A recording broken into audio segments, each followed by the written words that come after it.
አሰላሙ አለይኩም ወረህመቱላሂ ወበረካቱ። ውድና የተከበራችሁ የዩቱብ ቤተሰቦች እንዴት ናችሁ? የምወዳችሁ የማከብራችሁ እንዴት ናችሁ? ልኝ አልሐምዱሊላህ እኔ ሰላም ነኝ። ዛሬ በአዲስ ቪዲዮ መጥቻለሁ።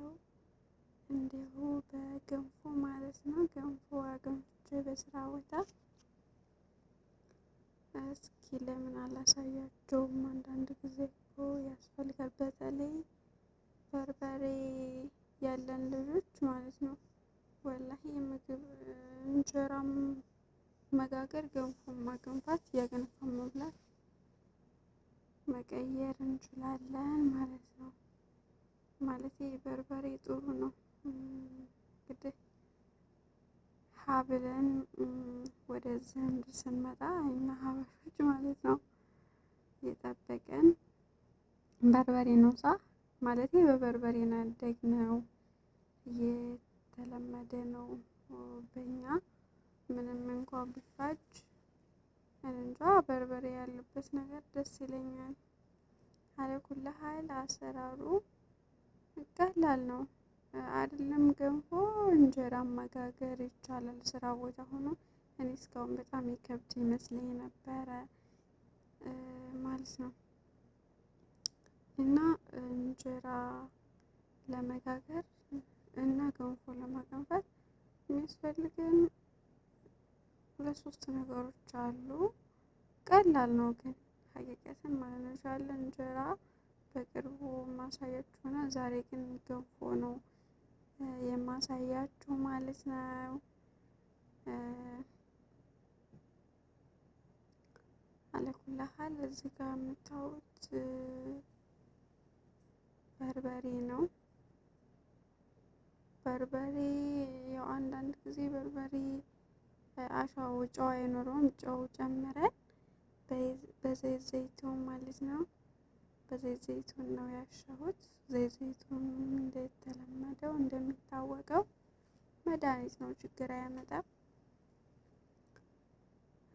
እና ወላሂ ገንፎ በጣም ነው የሚጥመው። በጣም ወላሂ ነው የምላችሁ። በጣም በጣም በጣም ማለት በሀገራችን የተለመደው ገንፎ በቃ የታመሰ እህል ስንዴም ከሆነ ስራዬ ተብሎ በደንብ ተዘጋጅቶ ገብስም ከሆነ በቀለም ሊሆን ይችላል። የአካባቢው ሊለያይ ይችላል። ወላኪን ያ ሁሉ ታምሶ ነው ፀሐይ መቶት ታምሶ በሳት ምናምን ገንፎ ሊሆን የሚችለው ማለት ነው። እዛ ሀገር ደግሞ እንደዛ የለም። ገንፏቸውም አይዲ ነው እንደኛ በደንብ እንትን ተብሎ ምናምን አይደለም። ስለዚህ ምንድነው የምናደርገው? ምንድነው ያደረኩት እኔ ዶቄቱን አምሸዋለሁ ማለት ነው በደንብ አርጌ አሪፍ አርጌ። እና ገንፎ ወላሂ የታመሰ እህል ነው የሚለው ራሱ ሶፍት ነው። በቃ ሶፍት የስንዴ ዶቄት ወይም ደግሞ ዝም ብሎ ያልታመሰ ዶቄት አይመስልም። በጣም ነው የሚጣፍጠው እውነት ለመናገር ወላሂ ካለምንም ማካበድ። ምንድን ነው የሚባለው? ሞክሩት፣ ዶቄቱን አመሳችሁ ሞክሩት ነው የምለው። በተለይ በርበሬ ያላችሁ ልጆች አትጠግቡትም በልታችሁ። በዚህ መልኩ ነው ባሳያችሁት መልኩ ባሳያችሁ መልኩ ማለት ነው። ሁላችሁም ቪዲዮውን ላይክ፣ ሰብስክራይብ፣ ሸር አድርጉት። ወላሂ ላዚም ሞክሩት። ዶቄቱ የስንዴ ዶቄት ነው። አሳያችኋለሁ ኢንሻአላህ። እና ካስፈለገም ደግሞ በደንብ እያንዳንዱ አንዳንዱን እናሳያችሁ ይሆናል። ግን ወላሂ ሞክሩት፣ በጣም የሚጣፍጠው በጣም በጣም። እንግዲህ ይሄንን ብቻዬን ጨርሼዋለሁኝ። ጨመር አድርጌም ቢሆን የምበላው ነው የመሰለኝ። ያው በመጠኔ ነው የሰራሁት። ግን ከመጣፈጡ የተነሳ ቅልል ብሎ እንደ ገንፎ እንዳልቦካ ሊጥ ምናምን ሳይሆን ቅልል ብሎኝ ጥፍጥ ብሎኝ በርበሬም ስለሆነ ጥፍጥ ብሎኝ ነው የበላሁት ማለት ነው። እና ወደ ዱቄቱ አስተማመስ ደግሞ ማሳያችሁ ይሆናል ውዶችዬ። ላላህ ብዬ ወዳችኋለሁ። እንጀራ ደግሞ አሳያችኋለሁ ኢንሻአላህ። እንጀራ እንዴት እንደሚቦካ ከእርሾ ጀምሬ ኢንሻአላህ ያላህ ፍቃዱ ከሆነ ኢንሻአላህ አሳያችኋለሁ ኢንሻአላህ። እና በየቤታችሁ ይሄ ዱቄት አይጠፋም ብዬ አስባለሁ። የስንዴ ዱቄት ነገራችን ላይ እንግዲህ ማንኛውም ዱቄት መሆኑን አልሞከርኩትም፣ አላወቅኩም። ወላኪን የስንዴ ዱቄት ነው። ይሄ የስንዴ ዱቄት አምሼ ነው ገንፎ የሰራሁት። እንጀራውንም ሞክሬዋለሁኝ። ያው ከእርሾ ጀምሬ አቦካኩን አላሳየኋችሁም እና እንትን አላልኩም እንጂ በደንብ ሰፊ ቪዲዮ አልሰራሁም እንጂ እዚህ ጋር ለማመስ ነው ማለት ነው እንትን እያልኩ ያለሁት።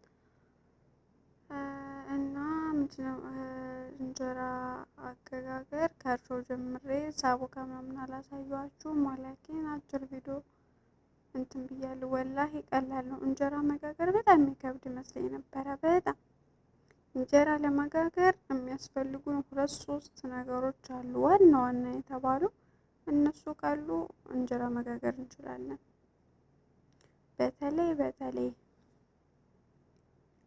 በተለይ በርበሬ ያላችሁ ልጆች ወላሂ እንጀራ እየጋገራችሁ መብላት ትችላላችሁ ማለት ነው ኢንሻአላህ። እና በሌላ ቪዲዮ እመለስላችኋለሁ ስለ እንጀራ አገጋገር ኢንሻአላህ በሰፊው ያላህ ፍቃዱ ከሆነ። እና እዚህ ጋር እያመስኩ ነው ዱቄቱን። ዱቄቱ ሲታመስ በነገራችን ላይ እንደዚህ ሙቀቱ ሲጨምር ምናምን እንደ እንትን ይቦለቦላል ዱቄቱ። ችግር የለውም። ይኸው መድቦልቦል እየጨመረ ነው ማለት ነው። እና ችግር የለውም። ሲቀዘቅዝ የሚስተካከል ነው ኢንሻአላህ። በነገራችን ላይ ዱቄቱ ለእንጀራም ሆነ ለገንፎ ከታመሰ በኋላ መነፋት አለበት በወንፊት ማለት ነው ኢንሻአላህ። እሱንም ለእንጀራ ሳቦካ ማሳያችሁ ይሆናል ያላህ ፈቃዱ ከሆነ ኢንሻአላህ። እና ዱቄት ስታምሱ ደግሞ ማለት ነው እሳቱን መጨመር ትችላላችሁ፣ ብቻ እጃችሁ ሌላ ስራ መያዝ የለበትም።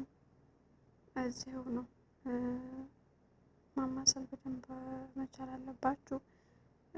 ሌላ ስራ የምትይዙ ከሆነ ግማሹ አሮ ግማሹ እንትን ይላል፣ ጥሩ አይደለም፣ ሌላ ቃና ያመጣል። በነገራችን ላይ ዱቄቱ ሲታመስ ሽታው መጣፈጡ ወላሂ በጣም ነው የሚጣፍጠው ሽታው ማለት ነው።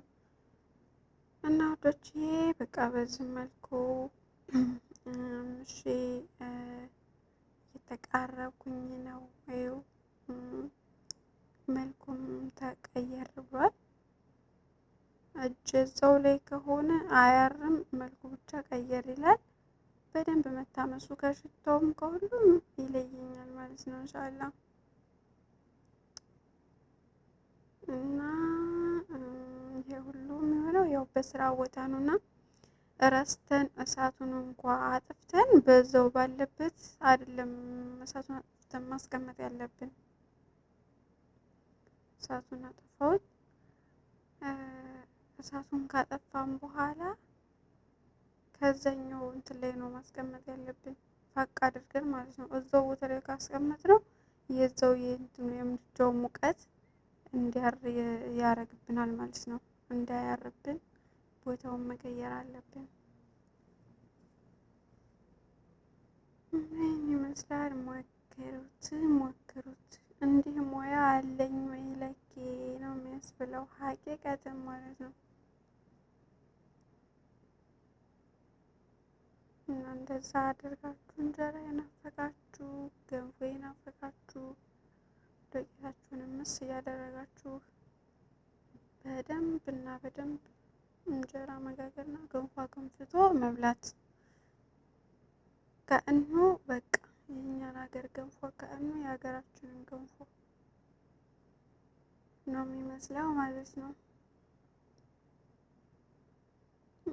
እንደዛ እንሻላ ትወዱታላችሁ፣ ታመሰግኑኛላችሁ። የምወዳችሁ የማከብራችሁ፣ ላይክ ሰብስክራይብ እያደረጋችሁ አበረታችሁ። ይወዳችኋለሁ። አላህ ሱብሃነሁ ወተዓላ ድርብ አድርጎ ይውደዳችሁ። በሌላ ቪዲዮ ያላህ ፈቃዱ ከሆነ እስከምንገናኝ መልካም እላለሁኝ ለሁላችሁም። አላህ መልካም ስራ ሰሪዎች